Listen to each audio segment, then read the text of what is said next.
Hello everyone, how are you? Welcome to Message of the Day. Today is 3rd November. Somebody asked me on the comments that which cards are these. So this is the cover of the box, Gods and Goddesses. And I know that I've been too lazy to reply all the comments. Actually, I'm not lazy. I've been caught up with a lot of work at office, so I'll reply them all. Happy Dhanteras, and yeah, it's a celebration. 2 days before, somebody actually, I really like to see her comment every day. She usually comments every day, and she wished me happy Dhanteras. So it's celebrated in India. So I wanted to wish her happy Dhanteras, knowing that I have read the message, but I have not got enough time to reply. So let's start the reading for today. So we have Nityanand Prabhu, Chaitanya Mahaprabhu. Wow, these are very interesting cards, and I really need to read what's the author's interpretation about, because these two are saints, and how the author is interpreting them. And then we have Lord Kapila, Agni, Ardhanareshwar, yes, and Brahma. So let's see what Nityanand Swami's or Prabhu: empathy and love for humankind, compassion and charity, perfection in chanting of God's name. And Chaitanya Mahaprabhu: a compassionate nature, love for God and humanity, charity and service, perfection in the chanting of God's name. They have very similar meanings to both of them, and they are different incarnations in the form of saints. Uh, Nityanand Mahaprabhu is incarnation of Balram, if I'm right, and of course Chaitanya Mahaprabhu is incarnation of Vishnu. Uh, but don't quote me on that. That's because I'm more from the Shavik tradition rather than Vaishnavic tradition, and people in India would recognize this very much. Shavik tradition is someone who follows Lord Shiva, and Vaishnavic tradition is who follows Lord Vishnu. So that's why sometimes I feel that my knowledge about Vishnu and his incarnations is little less adequate as compared to my knowledge about Shiva and his set of incarnations or gods and goddesses related to Shiva. But never mind, let's start with channeling the messages, because it's more important to channel the message here.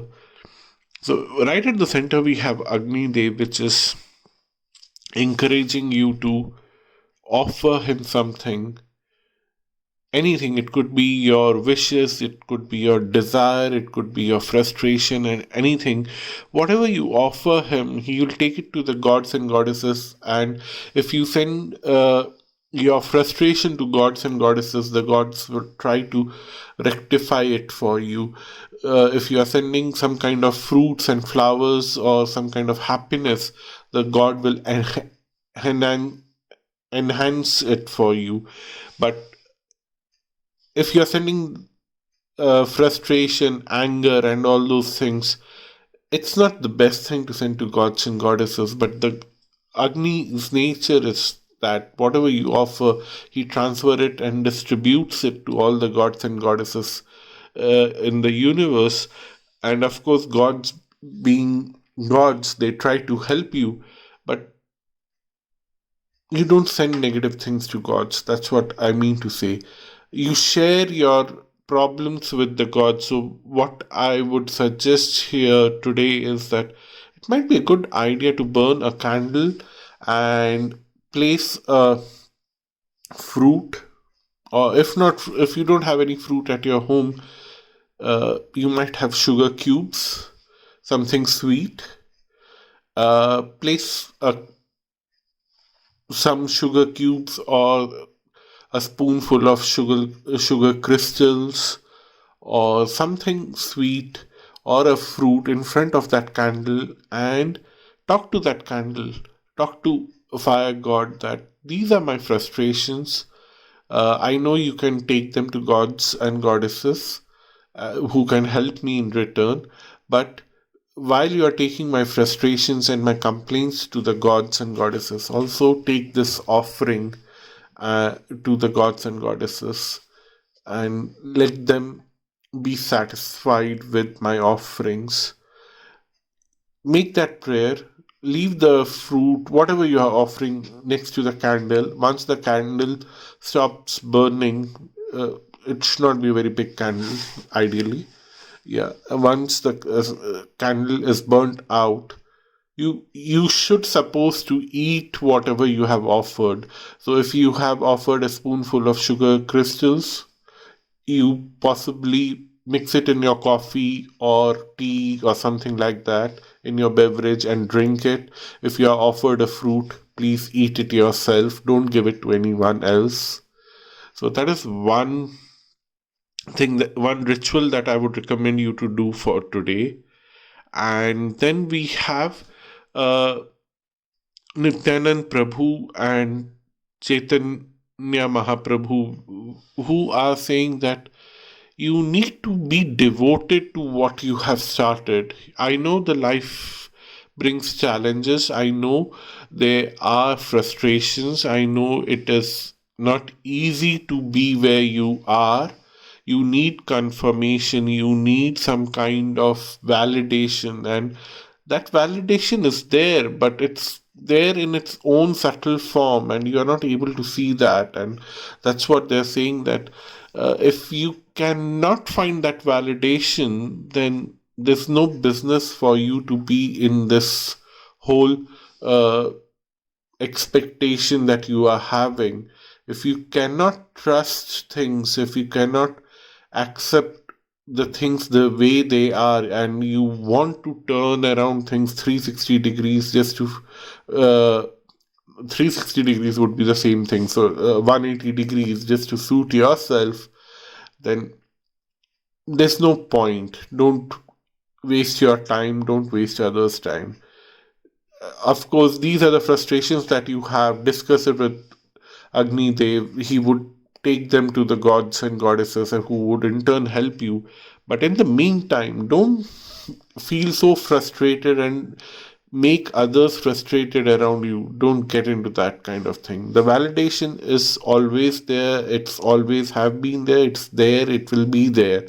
But if you feel frustrated and you want things to be validated in your way, then only God can bless you. Nobody else can support you. That's what the cards are telling here. I somehow see a sense of frustration in the energies today, that they are trying so hard to help you manifest something, and then you want things even more easier, in even more uh, customized to your ways, but then your ways are never going to change, isn't it? You will keep asking for more. That's what they're saying. Don't take it wrongly, but that's what they're saying here.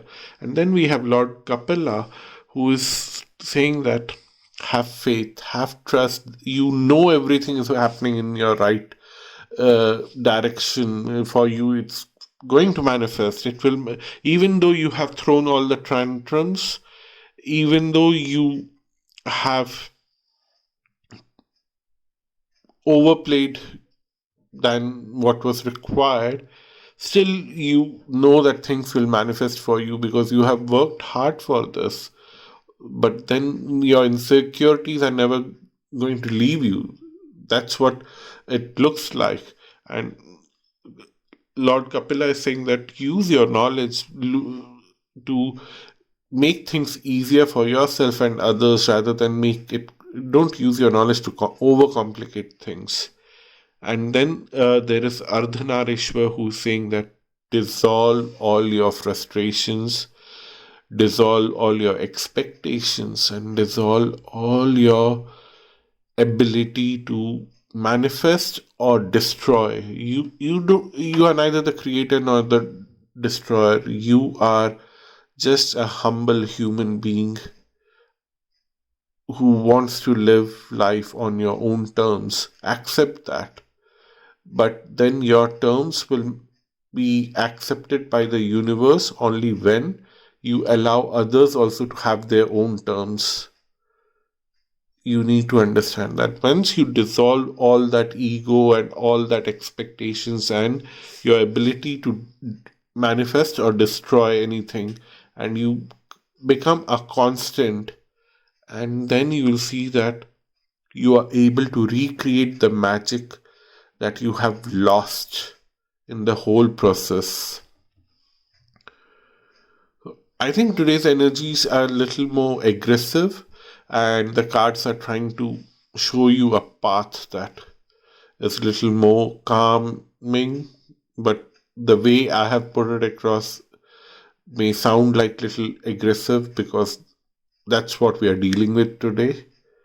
So don't take it personally, and don't take it uh, in a way that you start judging yourself and start pushing yourself to the other side. No, you just have to become uh, constant today, like neither angry, neither sorrow, neither happy, neither.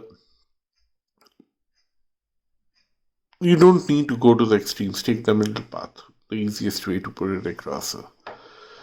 So it's getting very long. The video is very long. I should stop here. Thank you. Bye bye. Namaste.